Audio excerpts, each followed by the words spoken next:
ntabwo abasirikare batuvunnye ngo kuko ari batoya.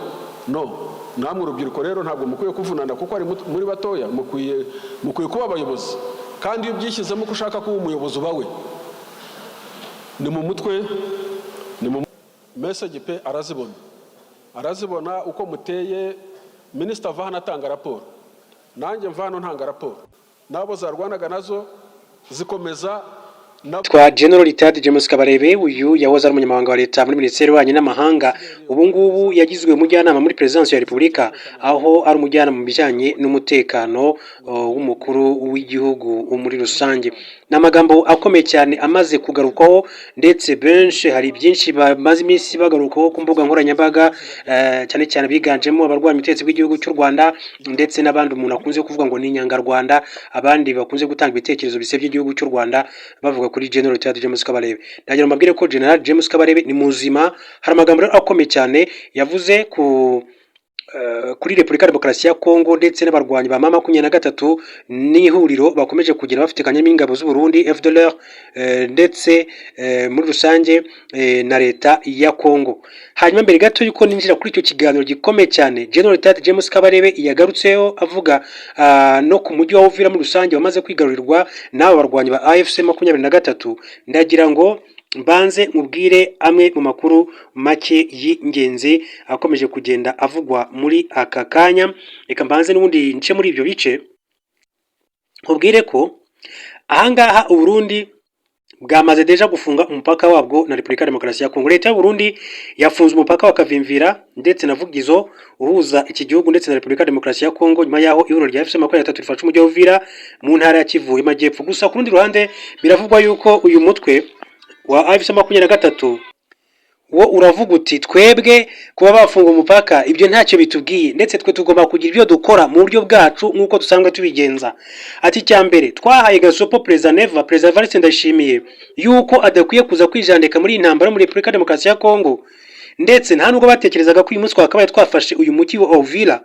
None Uvira deja yamaze kuba tombe, twamaze kuyigiramo, twamaze kuwufata. Ati kandi gikurikiraho izi ngabo z'u Burundi, hari n'itangazo mu kanya General Byamungu yamaze gushyira ahagaragara asaba ingabo z'u Burundi zihishe mu mazu y'abaturage, zihishe mu misozi. Ati muveyo muze, nta kibazo dufitanye namwe nk'ingabo z'abarundi, tubohereze mu gihugu cyanyu mu Burundi mutahe. Ati rwose nta kibazo dufitanye, muze tuweze mu gihugu cy'urundi mutahe. Nibwo igihugu cy'urundi cyamaze deja gufunga umupaka. Hari amakuru yavugaga yuko hari amakamyo agera kuri 13 ku munsi w'ejo yiriwe atunda abasirikare hafi y'umupaka kugira ngo batangire bagenzure mu buryo badasubirwaho umupaka, kuko bafite ubwoba ko isaha n'isaha abarwanyi ba M23 bayo na General Sultan Makenga bava muri umujyi wa Uvira, hanyuma bagahita binjira mu gihugu cy'u Burundi, bakajya kwibariza imbona nkubone uwitwa Neva impamvu yatangije intambara cyangwa se impamvu yijanditse muri iyi ntambara. Hari n'andi makuru avuga yuko nyuma yaho ingabo nyinshi cyane z'u Burundi zimaze kugenda zigwa muri mirwano muri Repubulika ya Demokarasi ya Kongo, kuko bivuga ko abenshi baje batakariza ubuzima, ntibumva impamvu y'iyi mirwano. Ibi rero byakuruye igikuba, ndetse igikuba biravuga ko cyacitse mu Burundi nyuma yaho umujyi wa Uvira wafashwe. Baravuga bati mwoka byaramwe uko byagenda kose abarwanyi bafashe Uvira bari kurwana ku muvuduko udasanzwe gutya. Bamwe mu basirikare bakomeje gutanga ubuhamya bagerageje kurokoka bino bitero n'imirwano muri rusange. Baravuga bati uyu muri wa M23 ndakubwiza ukuri ko baramutse binjira mu gihugu cy'u Burundi gufata igihugu muri rusange ntabwo byabatwara igihe kirekire. Ati murebe uko mwakwicara ku meza bigana muganire nabo, hanyuma murebe ibyo mugomba gushyira ku murongo muri rusange. Abarundi rero bose bahiye ubwoba, yaba abaturage, yaba abagize ingabo, yaba President Neva, baravuga bati ibintu birimo biraba mu burasirazuba bwa Kongo, ibintu twishoyemo ntabwo ari ibintu byoroshye cyane. Ariko kandi ibiro ntaramakuru bya AFP byatangaje ko abo mu nzego zishinzwe umutekano z'u Burundi bemeje ko uyu mupaka wafunzwe ku gicamunsi cyo ku itariki ya 9 Ukuboza 2025. Ofisiye mu ngabo z'u Burundi yatangaje ko impamvu imipaka yafunzwe ari uko ibice iyi mipaka iherereyemo byemerewe gukoreramo abasirikare gusa.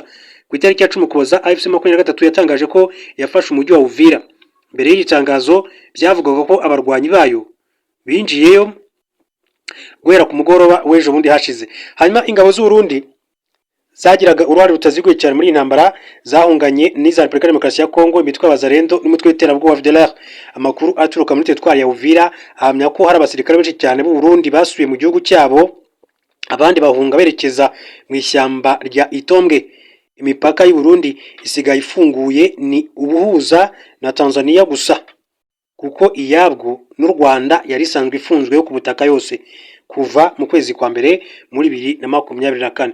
Abarundi rero mu by'ukuri bavuga ati ibi ntabwo byoroshye cyane, ndetse bakomeje kugira batanga ibitekerezo, baragira ati ntibazi ati izo njiji ati ubundi agatendo ko gukuramo Uvira ati kari gakenewe cyane, actually ari nka nje ati bireba ati nayibasubiza nk'ukwezi kumwe.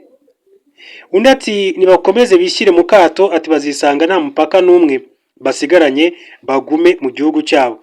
Undi ati Burundi usigaye ati ubwo se M23 ntikwiriye gukurikira izo ntera hamwe ikazifatira Bujumbura cyangwa se Gitega? Atoya ati siyo lazima ati ahubwo niyibeshya ze ati wa muswa bari kuvuga rero uwitwa Neva ati Burundi abayobozi babo ati nabasazi pe ati soni n'ikimwaro ati cyarabakoze ukuntu Uvira yafashwe n'ukuntu birirwaga bikarakasa ngo Uvira niteze gufatwa, none intare za Sarambwe zabakubise ati nk'utubwana. Ibyinshi cyane bakunze kujya bavuga muri rusange. Hanyuma reka mbabwire andi makuru ko ibintu byifashe uko ibintu biba bimeze.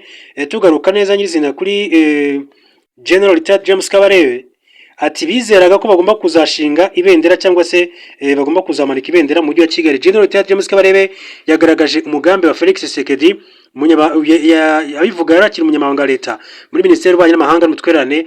General Richard James Kabarebe yagaragaje ko Perezida Felix Tshisekedi wa Repubulika ya Demokarasi ya Kongo yizeraga ko azatera u Rwanda akazamura ibendera ry'igihugu cye i Kigali. Mu nama nyunguranabitekerezo y'abagize inteko ishinga amategeko y'u Rwanda ku miterere ngengabitekerezo mu karere yabaye ku itariki ya 5 ukwezi kwa 3 2025, General Richard Kabarebe yagaragaje ko Felix Tshisekedi yagize iki cyizere ubwo yemeranyaga n'umutwe w'iterabwoba FDLR kurwanya M23.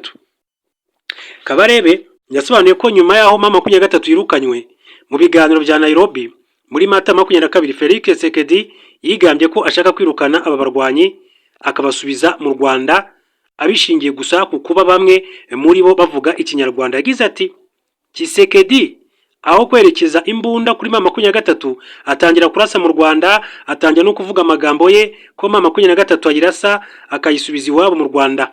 Ubwo ikibazo ati kibaye ko M23 bavuga ururimi rw'ikinyarwanda, bafite umuco w'ikinyarwanda, ati ubwo ni ukuvuga ko bagomba rero gusubira mu Rwanda nubwo bari bateye baturutse mu kindi gihugu cy'igituranyi cya Uganda. General Richard James Kabarebe akaba rero yagaragaje ko Tshisekedi FDLR n'abajenerali be bemeranyije ko bazatera u Rwanda nyuma yo kwirukana abarwanyi ba M23 mu ntara Kivu y'Amajyaruguru bagakura ubutegetsi bw'u Rwanda, ndetse ngo Felix Tshisekedi yizeraga ko azazamura ibendera rya Repubulika ya Demokarasi ya Kongo umurwa mukuru w'u Rwanda Kigali.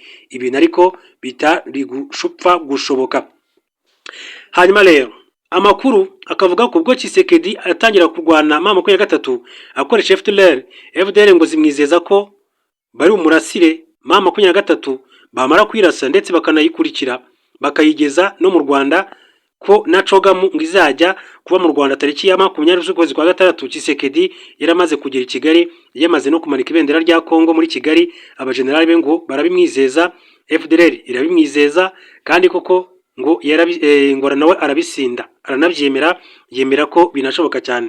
Cogamu inama rero bakuru b'ibihugu na za guverinoma y'umuryango wa Commonwealth uhuza ibihugu bikoresha ururimi rw'icyongereza yabereye i Kigali kuva tariki 20 kugeza tariki 25 Kamena 2022, nyuma y'ibitero bya Monsieur FDLR n'ingabo za RDC zagabye mu karere ka Musanze muri Gicurasi ndetse na Kamena.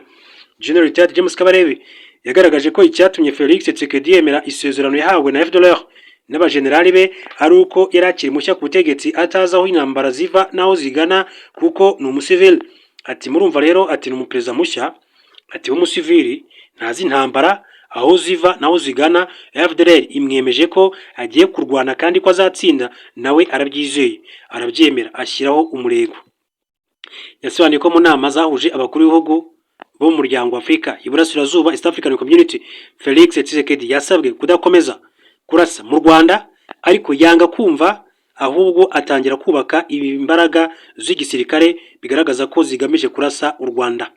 Ni muri urwo rwego rero Perezida Felix Tshisekedi yatangiye gukorana n'imitwe yibumbiye mu ihuriro rya Wazalendo ifite ingengabitekerezo yo kwanga u Rwanda n'umututsi aho ari hose, nk'uko General Ted James Kabarebe yakomeje abisobanura. Ati iyo mitwe ya Wazalendo imyinshi muri yo murasirazuba bwa Kongo buriya yashinzwe na FDL, cyane cyane umutwe witwa Nyatura. FDL igashyiramo n'abayobozi ku nzego zitandukanye kugira ngo ukomere. Urumva iyo mitwe y'abene gihugu ba Kongo, baba Wazalendo ndetse na ba FDL. Hagati aho ngaho ariko tariki 27 Mutarama 2025 ubwo M23 yafataga umujyi wa Goma, ingabo za Repubulika ya Demokarasi ya Kongo FDLR na Wazalendo barashe mu karere ka Rubavu bica abaturage 16. General Ted James Kabarebe yasobanuye ko iki gitero cyari cyarateguwe kuva kera.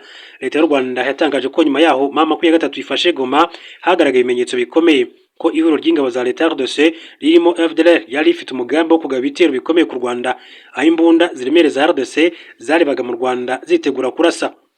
General Ted James Kabarebe yagaragaje ko umugambi wa Perezida Felix Tshisekedi wo gutera u Rwanda wapfubye, yibutsa ko ingamba z'ubwirinzi u Rwanda rwashyizeho nyuma y'ibitero byagabwe mu karere ka Musonze zatanze umusaruro mwiza urimo gukumira ibitero byagabwe tariki 27 Mutarama. Akaba rero ari General Ted James Kabarebe uyu mbibutsa ko yabaye umugaba mukuru w'ingabo z'igihugu cy'u Rwanda, aba n'umugaba mukuru w'ingabo z'igihugu cya Zaire ariyo Repubulika ya Demokarasi ya Kongo umunsi wa none icyarimwe.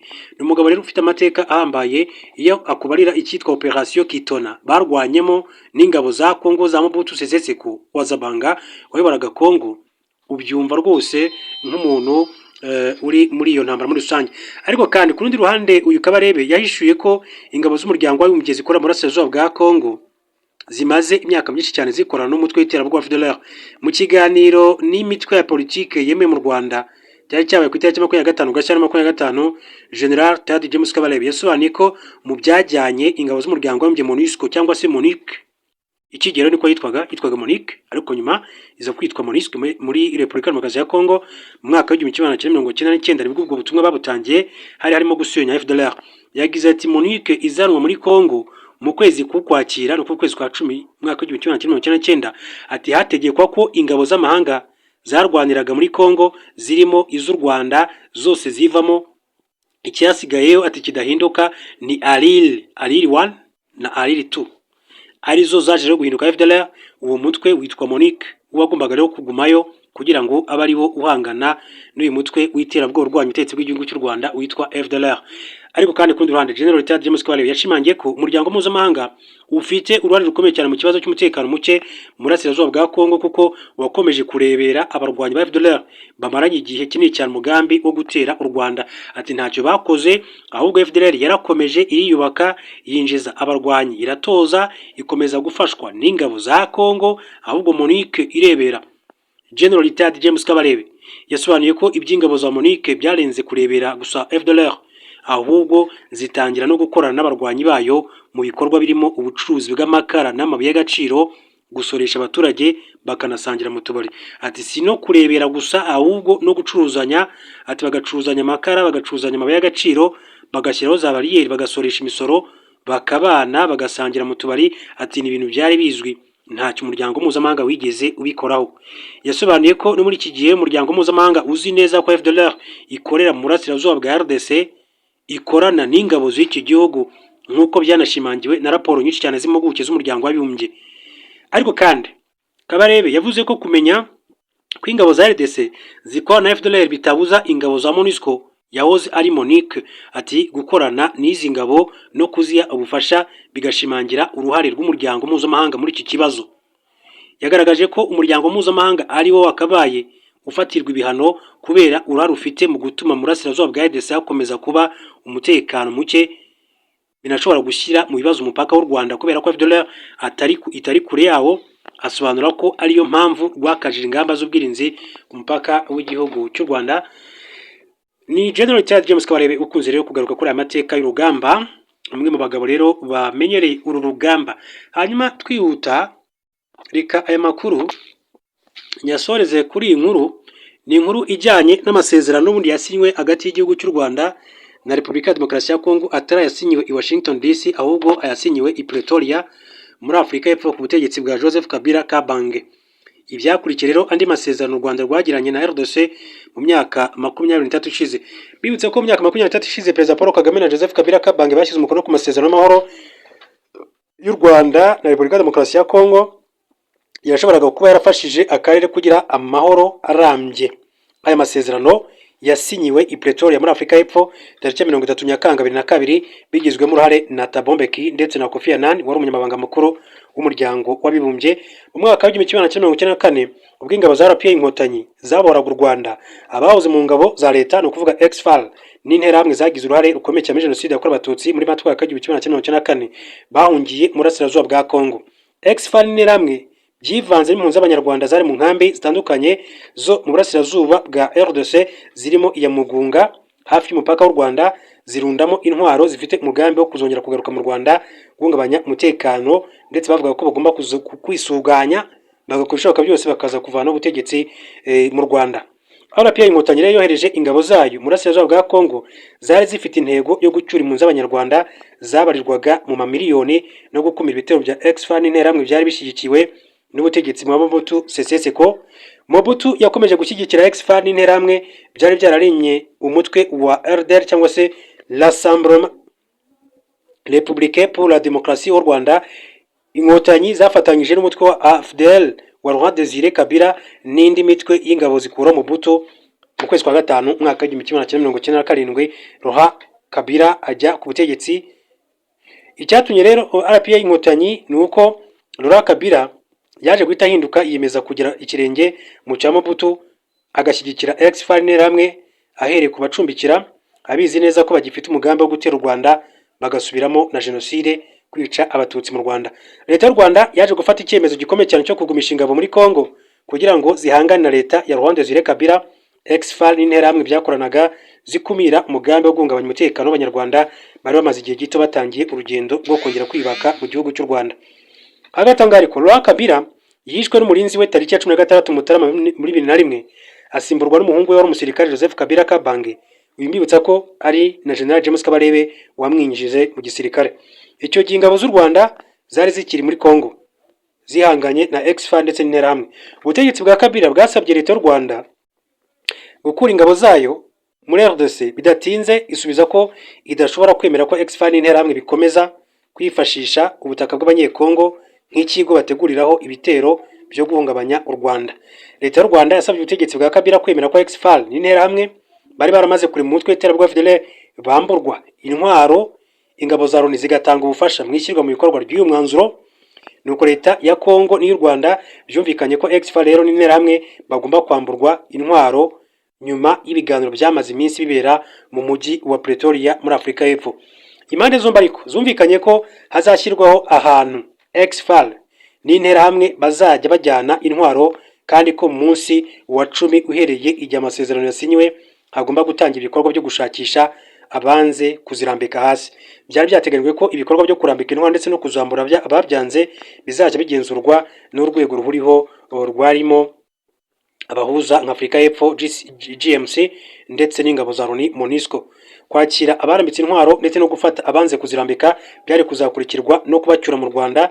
Nyuma ingabo z'u Rwanda zigatangira kuva muri Repubulika Demokarasi ya Kongo mu byiciro ku munsi wa 45 uhereye igihe amasezerano yasinyiwe, nabwo bikagenzurwa n'inzego zirimo GMC.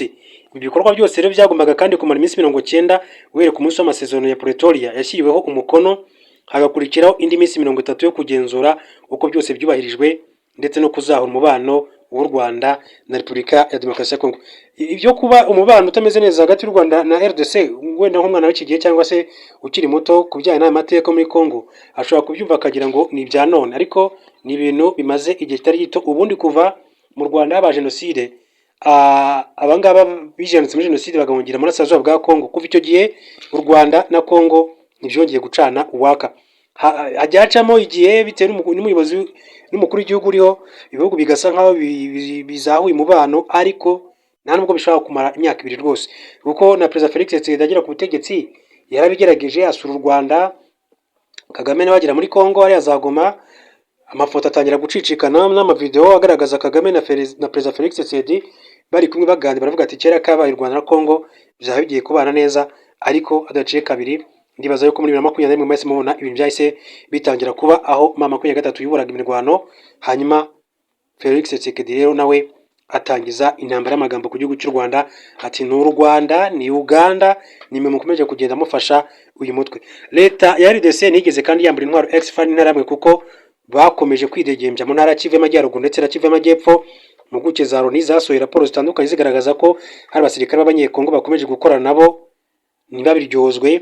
Ibyari gushoboka ko u Rwanda rwari gukura ingabo muri Repubulika ya Demokarasi ya Kongo icyo gihe mu gihe ex-FARC n'interahamwe bari bakomeje gukorera muri iki gihugu cy'abaturanyi mu bwisanzure, kuko rwari rufite impungenge ko rubaye rubikoze bazarutera nk'uko babirahiriye. Hagati aho ngaho amasezerano ya Pretoria yateganyaga ko ex-FARC n'interahamwe bagomba kubanza kwamburwa intwaro, ingabo z'u Rwanda zikabona kuva ku butaka bwa RDC nk'uko ubutegetsi bwa Kabila bwabisabaga. Ingabo z'u Rwanda zatangaje ko ex-FARC n'interahamwe byakomeje gutera u Rwanda. Hari ibitero bagabye mu bice byegera RDC ndetse n'u Burundi kuva tariki ya 7 kugeza tariki ya 9 Mata muri 2004. Icyo gihe inyeshyamba 13 zarishwe, izindi zisubira mu mashyamba. Nyuma y'imyaka 23 hasinyweho amasezerano, FDLR iracyari mu burasirazuba bwa RDC igira uruhare rutaziguye mu rugamba rwo kurwanya ihuriro rya FC23. Muri Kamena 2025 FDLR kandi yari ifite abarwanyi bari hagati y'ibihumbi 7 n'ibihumbi 12. Nyuma y'ibisasu FDLR yarashe mu karere ka Musanze muri Werurwe, Gicurasi na Kamena 2022 ifatanyije n'ingabo za RDC. U Rwanda rwakajije ingamba z'ubwirinzi ku mupaka warwo mu rwego rwo gukumira ibindi bitero byakurikiraho. Leta ya RDC iyobowe na Felix Tshisekedi isaba ko u Rwanda rwakuraho izi ngamba. Leta y'u Rwanda yarabyemeye, isaba ko umutwe wa FDLR ubanza gusenywa kuko aribwo izizera ko umutekano w'Abanyarwanda utazigera na gato uhungabana. Ibyo rero ibyakomeje kugenda hagati y'u Rwanda na Repubulika Iharanira Demokarasi ya Kongo. N'uyu munsi ibihugu byombi cyakunze kwitara ba mwana, ariko nkubutsa ko ku itariki enye z'uku kwezi kwa 12 Perezida Paul Kagame na Felix Tshisekedi bahuriye Washington DC muri Leta Zunze Ubumwe za Amerika. Ntago barabo gusa kuko Dr. William Samoei Ruto wa Kenya ari n'umuyobozi w'umuryango wa Afurika y'Uburasirazuba, East African Community. Perezida Neva cyangwa se Evariste Ndayishimiye w'igihugu cy'u Burundi nawe yari yitabiriye umuhamya wari amasezerano. Joao Lourenço w'igihugu cya Angola nawo muribuka ko ibiganiro byagiye biba rimwe na rimwe byaberaga i Rwanda mu mukuru w'igihugu cya Angola. Perezida w'igihugu cya Uganda ntiyigeze yitabira ariko yohereje witwa Jessica Alupo iri minisitiri w'intebe w'igihugu cya Uganda, nawe yari ari muri aya masezerano i Washington DC. Hanyuma byaje kurangira nyine bigizwe muri na Perezida Trump, amasezerano ashyirwaho umukono, Perezida Kagame arasinya, Perezida Felix arasinya na Trump barasinya. Hanyuma nyuma yaho gatoya hose yaba Kagame yaba Felix Tshisekedi bagaragaje cyangwa se babwiye itangazamakuru ko bizera yuko buri gihugu cyose gifite umuhate w'uko aya masezerano cyangwa se ibikubiye muri amasezerano bizagenda bishyirwa mu bikorwa gahoro gahoro. Ariko ayo ni amasezerano azayujujanya n'andi Leta ya Kongo iri kugira na 23 mu biganiro bikomeje kubera hehe i Doha mu gihugu cya Qatar. Ariko wareba nko ku ruhande rw'ayo masezerano ho ibintu ntibyoroshye. 23 irashinja Leta ya Kongo ko ikomeje kubashotora ikabagabaho ibitero, nabo bakarushaho kumeza kurushaho kugenda birwanaho cyangwa se basubiza inyuma ibyo bitero, ndetse ku munsi w'ejo bundi ku itariki ya 9 ku masaha y'umugoroba bamaze kwigarurira umujyi wa